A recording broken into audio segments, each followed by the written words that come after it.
सुकुम्बासीलाई सरकारले एकमुष्ट 25,000 दिने निर्णय गरेको छ। म बालनजीको राम्रो उनका बाउले बनाएको घर छ, बालनजीको घर भत्काउन चाहिँ म पनि लगाउँछु हैन, भत्काउन लगाउँछु। 25,000 होइन, बालनजीलाई 25 लाख पनि होइन, 1 करोड बालनको घर जलाएर भत्काएर गरिबहरूबाटै चन्दा उठाएर 1 करोड दिन्छ। हुन्छ?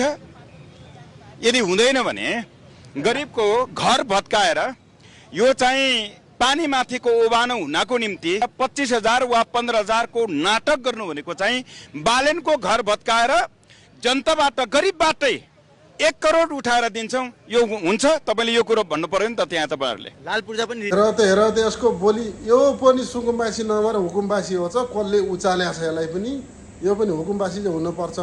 सुकुम्बासी त कुरो मानेका छन् हामीलाई। बालन सरकारले जहाँ लैजानुहुन्छ उहीँ बस्छौँ, जे दिनुहुन्छ उहीँ खान्छौँ भनेर बालनको शरणमा हामी पर्छौँ भनेका छन्।